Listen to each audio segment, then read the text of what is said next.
In a world already rocked by war and shifting alliances, a meeting in Beijing this week could redraw the global balance of power. In a rare trilateral gathering, Chinese President Xi Jinping is set to host Russian President Vladimir Putin and North Korean leader Kim Jong Un for the first time together, as the West watches with mounting unease. The high-stakes summit, held just days before a massive military parade in Beijing, is more than a diplomatic photo op. It's a show of solidarity among the world's most powerful authoritarian leaders. For Xi, it's a calculated assertion of influence. For Putin and Kim, a clear statement of defiance against the Western-led global order. Xi welcomed the two leaders following a summit in Tianjin with over 20 non-Western nations, where he and Putin pitched a new global framework for security and economic cooperation, away from what they called hegemonism and power politics. We must continue to take a clear stand against hegemonism and power politics and practice true multilateralism, said Xi Jinping. A thinly veiled swipe at the United States and at President Donald Trump, whose unorthodox diplomacy has both disrupted long-standing alliances and failed to isolate these regimes.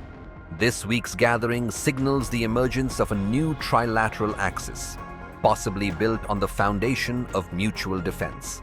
In June 2024, Russia and North Korea signed a sweeping military pact, the first of its kind since the Cold War. Now, with China acting as host and potential partner, analysts are warning of a realignment that could tilt the balance in the Asia-Pacific and beyond. Just a few years ago, China and Russia were enforcing sanctions against North Korea. Today, they may soon be training with Kim's forces. Kim Jong Un may be the smallest player, but he's far from insignificant. In 2024, he dispatched over 15,000 troops to aid Russian operations in Ukraine, a startling move for a country long isolated on the world stage. According to South Korea's intelligence agency, hundreds of North Korean soldiers have already died in Russia's Kursk region, and Pyongyang may be preparing to send even more. The move isn't just about military support, it's about leverage. Hosting Putin in Pyongyang earlier this year, the first visit of its kind in 24 years, was a calculated attempt by Kim to reduce dependence on Beijing and signal his own relevance in the global power play. As Beijing cements its ties with Moscow and Pyongyang, President Trump is touting a different kind of diplomacy, positioning himself as a global peacemaker. He's floated a sit-down with Kim later this year, hosted Putin in Alaska for a Ukraine peace summit, and repeatedly claimed to have ended wars. But his aggressive tariff policy, especially against India and China, has weakened US alliances at a critical moment. Even Indian Prime Minister Narendra Modi, in China for the first time in 7 years, has been warming up to Beijing amid strained ties with Washington. The military parade on September 3rd, marking the end of World War II, may offer more than spectacle.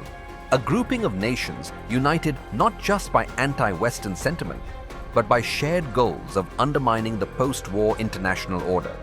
For Putin, it's a way to bolster legitimacy after years of war in Ukraine. For Kim, it's a way out of isolation. For Xi, it's about carving a new path, one that doesn't include the West.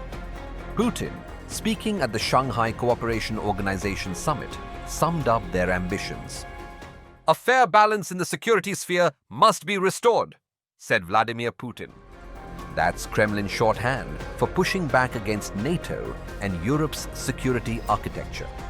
The world may be watching the next chapter in real time, one where the alliances of the past are no longer guarantees for the future. As leaders gather in Beijing under the banner of sovereignty and resistance, the question is no longer whether a new axis is forming, but how long the West can afford to ignore it.